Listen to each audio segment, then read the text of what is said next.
What is good? What is good, my good YouTube people, man? We're back for another animated episode of Chainsaw Man, in which I have to say, I feel like this is the vindication chapter. I feel like everything we've been talking about has been vindicated through this chapter, and maybe a little hints to a little bit more. The first point being the choices, and it could have been more obvious, at least to me, but like it's just nice to see Denji recognizing and realizing it too.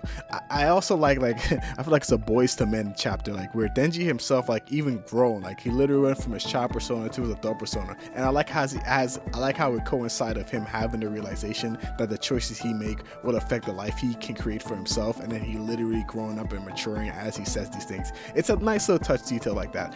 I also like want to cave to the point of Denji aligning himself with Asa, as in sharing like these guys have so much in common as to with their relationship with their parents and to them being controlled by devils.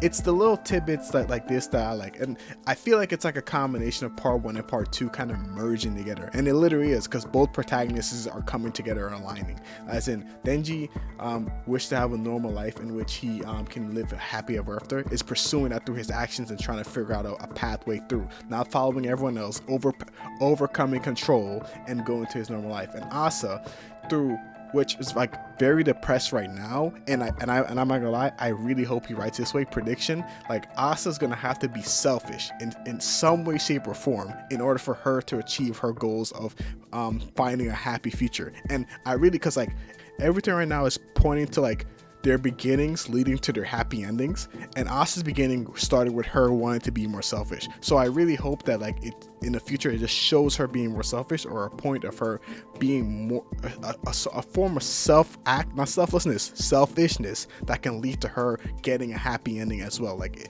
it doesn't have to be anything too big, but I just need it to be selfish in just that phase alone, because I feel like Denji's aligning is going perfectly. Because like, yeah, he's realizing his life, gaining control, realizing he has control. That was part one. That was all of part one. That's Machina, control devil. He literally had to fight and beat her.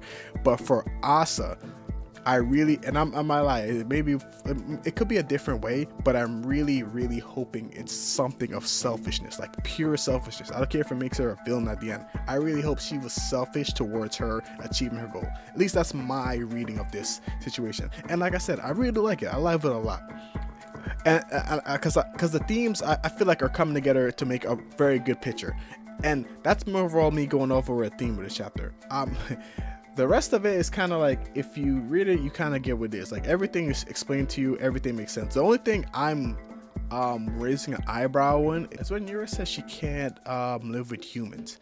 It goes with her character, but I feel like there's an eyebrow shakiness there. Throughout the entire series, Yura has only been with one human, Asa. And I wouldn't say I think Yura hates Asa, but I feel like she has a fondness or a liking of Asa. Because I remember when she took the amusement park and she said, only Asa would feel guilty about you, something like that. Like, as in, she understands and knows Asa. And I feel like she does like Asa, maybe as a kid sister type vibe. I feel like their relationship is closer than it would seem. At least I feel like Yura doesn't 100% view Asa as a means to an end fully. Well, she would use Asa as a means to an end. She did it with her children, and literally almost did it with her big sister. But I feel the connection is not. I feel there's something there. There's like some bit of like compassion, but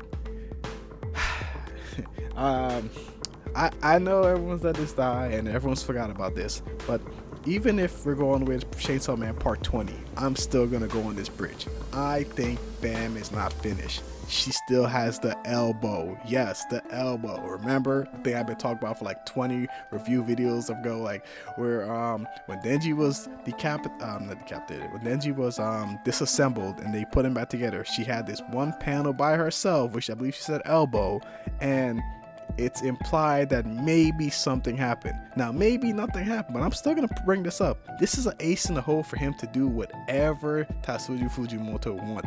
We don't know what she put in him. She could have put like a piece of her organs, because she has none of her organs at all.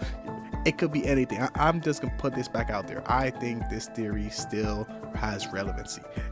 So that's like my final point. What do you guys? What do you guys think? Think I'm high? Think I'm wrong about the elbow? I think I'm still right. We're gonna find out the next week, hopefully, because I don't know. Like, It says next week, but sometimes it's not next week, but we'll find out. But yeah, with that, I like to end it here, man. Don't forget to like, comment, subscribe. It's been B3, and stay animated.